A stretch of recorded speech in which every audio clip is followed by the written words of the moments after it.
5 orang pelaku hijrah yang langsung terkoneksi dengan keberangkatan Nabi. Abu Bakar As-Siddiq, Ali bin Abi Thalib, Asma binti Abu Bakar, Abdullah bin Abu Bakar, yang kelima Amir bin Fuhairah. Oke, bismillah. 1 Abu Bakar. Teman-teman, yang dipilih menemani Nabi siapa? Pertanyaannya kenapa? Itu dulu, itu kuncinya. Kata kuncinya, kenapa yang dipilih Abu Bakar As-Siddiq? Bukan Ali bin Abi Thalib. Ali keponakannya Nabi, lingkaran Nabi, keluarga bait Nabi. Yang dipilih Abu Bakar. Oke, 1. Loyalitas tanpa batas. Nih, Abu Bakar itu sahabat yang paling loyal. Bila dibandingkan dengan Ali bin Abi Thalib, mungkin masih pintar Ali. Walaupun Ali masih muda. Dengan Umar, mungkin masih pintar Umar. Tapi Umar duluan yang dipilih menemani Abu Bakar. Teman-teman, saya coba dalami sedikit. Kesimpulan pertamanya, beliau itu adalah orang yang paling cinta dan loyal pada Nabi tanpa batas. Saya gambarkan ya. Saat Nabi butuh harta, dukungan materi di dalam perjuangan, beliau bahkan sampai titik terhabisnya, titik terakhirnya. Yang Nabi perlukan apa? Saya berikan. Jalan hijrah nih teman-teman. Itu ke depan, ke belakang, ke kanan, ke kiri. Nabi paham, tapi Nabi konfirmasi supaya terdengar di lisannya langsung, supaya viral ke kita. Untuk kasih contoh. Kenapa engkau ke depan, ke belakang, bolak-balik? Kira gelisah. Kata beliau, saya ingin memastikan kalau saya ke depan, Nabi aman di depan, jalannya itu lancar. Kalau ada pun jebakan atau sesuatu yang membahayakan, saya yang kena duluan. Kalau masih ada musuh yang mengejar, karena kan beliau dikejar, biar saya yang jadi korban duluan. Melindungi Nabi. Naik, masuk Gua Thur, itu beliau tes dulu lempar pakai batu, dalam sirah disebutkan, lalu masuk duluan. Dan masih mengulurkan tangannya ke satu lubang untuk mengetes. Statementnya sangat indah. Saya ingin memastikan tempat ini aman bagi engkau ya Rasulullah. Kalaupun ada binatang buas, aku yang terkena duluan. Ketika pemuda-pemuda 100 orang itu menguasai wilayah itu sampai naik ke atas, beliau yang menangis duluan. Bukan karena dirinya, karena khawatir Nabi ditemukan. Sampai Nabi mengeluarkan kalimat di surat At-Taubah, melegenda itu jadi buku, bahkan Dr. Aid Al-Qarni menulis buku La Tahzan, kan? Dari kalimat itu, La Tahzan innallaha ma'ana. Nah, yang terbaik adalah jika Anda ingin berhijrah, temukan teman yang mencintai Anda dan loyal bersama Anda dalam suka dan duka. Teman hidup dulu bawa di rumah. Selama ini menemani hanya untuk berumah tangga atau benar-benar saling mencintai dalam suka dan duka. Itu lihat. Bisa kelihatan.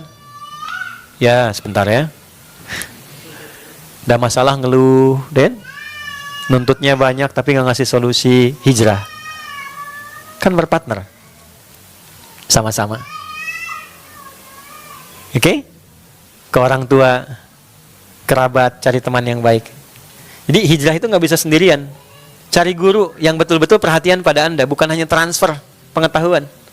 Kalau Anda menemukan yang seperti itu guru yang sangat baik. Ya, perhatikan, lihat perkembangan, tanya kabar, dia doakan. Kadang tanpa Anda tahu, dia konfirmasi, lihat, dia coba doakan. Guru yang baik. Bukan cuma ngajar dia pulang, tidak. Walaupun tidak salah, dia telah menunaikan tugasnya. Tapi kalau Anda dapat yang seperti itu luar biasa. Oke? 1. Jadi hijrah tidak bisa sendirian. Hijrah kita butuh partner yang betul-betul satu frekuensi dengan kita untuk menjadi baik. Makanya kalau teman-teman yang akhwat, yang perempuan, mohon dengan segala hormat ya, rasa sayang saya kepada Anda semuanya, Anda berubah nih, pengen misalnya pakai hijab dan sebagainya, maka bukan menjauhi, tapi mulai mengatur kegiatan itu supaya bisa menjaga hijab Anda. Ya, kalau Anda misalnya masuk lagi pada ya circle atau misalnya lingkungan yang menuntut Anda untuk melepas, ya lepas lagi. Ya, bagaimana caranya kita tetap bisa menggunakan itu sampai kita merasa istiqomah dan kita bergaul di lingkungan manapun bangga dengan hijab yang kita kenakan, tanpa membatasi dengan siapapun kita bergaul. Bisa dipahami nggak? Ya, sama dengan teman-teman juga. Udah sholat, udah bagus, gaul dengan teman yang ngajak nggak sholat, ya jadi nggak nyambung lagi. Ya, tidak harus meninggalkan mereka, tapi kita punya komitmen sampai kita punya kemampuan, kalaupun diajak kita bisa ngajak. Jelas nggak? Itulah teman yang baik dalam suka dan duka. Jadi bukan teoritis saja, langsung digambarkan. Maka teman-teman coba lihat sirahnya Abu Bakar itu, supaya bisa belajar. Kedua, Ali bin Abi Thalib, masih muda. Nah, ini cocok nih buat idolnya yang muda-muda, teman-teman. Ya, beliau pintar, bahkan levelnya jenius. Ya, tampan, menantu Nabi, keponakan Nabi. Tapi yang paling hebat yang bisa ditiru, beliau patuh pada keputusan Nabi. Ali, kamu tidur di tempat tidur saya ya. Itu kan yang diincar oleh para pengintai Nabi. 100 orang loh, pasukan khusus, taruhannya kematian. Abu Bakar yang nemani, Ali diminta tidur, menempati posisi tempat tidur Nabi. Resikonya kematian, gak ada pilihan. Saya baca beberapa referensi buku-buku sejarah, saya tidak pernah dapatkan Ali protes, gak ada. Misal Ali tanya, ya Nabi jangan saya lah, Abu Bakar aja yang tuaan dikit, saya kan enggak juga. Tetap beliau. Ya, jadi dia tinggal di situ, beliau di situ, sampai kemudian Allah tetapkan, oh ini bukan Muhammad SAW, sudah ditinggalkan. Artinya apa? Kalau Anda sudah mendapatkan arahan yang baik, apalagi Allah dan Rasulnya Anda baca dan sebagainya, jangan banyak tawar, kerjakan. Allah katakan, aqimus sholat kamu ya, sholat aja, gak usah ditawar. Oke? Nabi katakan, udah prioritaskan orang tuamu, prioritaskan ibumu, udah, lakukan aja, nanti lihat hikmahnya setelah itu. Anda jangan lihat saya sekarang seperti ini, tidak. Tapi pelajari juga bagaimana kita berusaha berbuat baik pada ibu. Bagaimana kita berusaha sabar menghadapi tantangan dan sebagainya. Ya, artinya apa? Nggak mungkin Allah perintahkan tanpa sayang, itu nggak mungkin. Kalau Allah kasih ujian pasti karena sayang. Kalau Allah kasih tambahan pasti karena sayang. Kalau Allah beri musibah pun pasti karena sayang. Karena hanya Allah yang punya sifat kasih dan sayang. Bismillahirrahmanirrahim. Anda baca 17 kali dalam sehari, tapi Anda nggak gunakan sifat kasih itu dalam kehidupan Anda. Ya, begitu mendapatkan kenikmatan, sayangnya nggak dipakai, sehingga semua blas dilewati. Ketika kena ujian, langsung mengadu, tapi lupa menempatkan kasih Allah dalam ujian itu. Jadi kalau kita pakai Bismillahirrahmanirrahim, bahkan dalam musibah, dilapangkan hatinya, dikenalkan hikmahnya, ini loh maksudnya gitu. Maka dari situ yang ada kebahagiaan. Banyak orang dulu yang paham tentang ini, ketika diuji malah senang. Alhamdulillah ya Allah, Engkau titipkan masalah ini padaku, bukan pada yang lain. Ini tanda Engkau perhatian padaku. Ya, makanya kalau Allah perintahkan sholat aja, jangan pernah ditinggalkan. Karena nggak enak kalau ditinggalin itu. Anda merasa nggak enak kalau ditinggal kan? Ya, terus kita tinggalkan Allah. Hati-hati yang perempuan belum nikah ya, hati-hati itu. Ya, kalau ada yang melamar ke rumahnya, cek dulu sholatnya bagus nggak. Ya, kalau nggak sholat pertimbangkan dulu. Allah aja ditinggalkan, apalagi Anda. Jelas ya, teman-teman? Oke, Asma itu luar biasa. Teman-teman energik, kreatif, hebat, terus hobinya juga luar biasa. Itu kan naik turun bukit, 6-5 bukit, beliau nyiapkan makanan. Ya, teman-teman senang masak misalnya, bagus, silahkan masak yang bagus. Ya, terus berbagi. Yang hebat apa? Asma itu saking kreatifnya, begitu nyiapkan makanan, terus wadah tempatnya itu nggak ada pengikatnya mau jatuh. Beliau langsung sobek bagian bajunya, dijadikan 2, satu buat sabuk, satu lagi buat pengikat tempat makanan, sehingga disebut datun ditokain. Maksudnya apa? Jadilah perempuan yang selalu semangat, selalu kreatif, dan selalu merespon setiap keadaan itu dengan presisi. Ya, dengan terukur. Itu Asma. Nanti teman-teman cari sendiri sirahnya Asma binti Abu Bakar. Abdullah bin Abu Bakar itu dari kecil diajarin fisiknya yang kuat, akalnya yang sehat, ibadahnya yang bagus.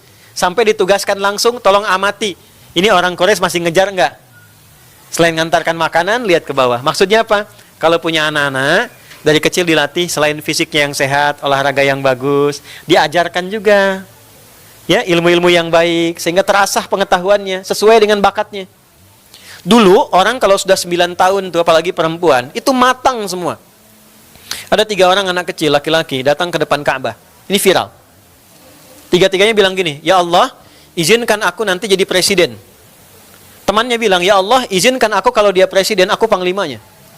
Yang satu bilang, ya Allah, izinkan aku kalau dia presiden, dia panglima, aku penasehatnya. 3-tiganya berdoa, dalam waktu yang durasi singkat, anak itu masih kecil, ukuran 5-7 tahun lah. Ya, dewasanya, di masanya, 3-tiganya ini mendapatkan apa yang mereka harapkan waktu kecil. Satu jadi presiden, kedua panglima, yang ketiga penasehatnya. 3-tiganya jadi semua. Yang saya ingin katakan, di usia dulu anak kecil itu visioner. Karena Islam mengarahkan orang tuanya seperti itu. Coba cek sekarang. Anak-anak, teman-teman semua, anak-anak saya, anak-anak kita semua, kita punya tugas itu. Minimal jadilah seperti Abdullah bin Abu Bakar. Fisiknya bagus, ilmunya juga bagus, dan ibadahnya itu juga istimewa.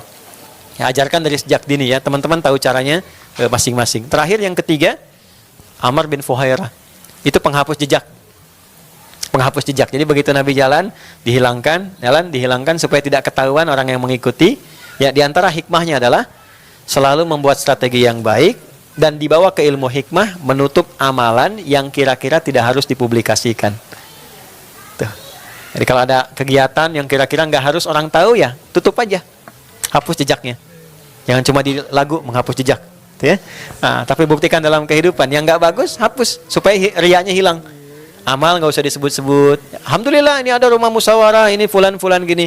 Jaga hatinya. Kalau nggak bisa jaga hati, ambil yang sir.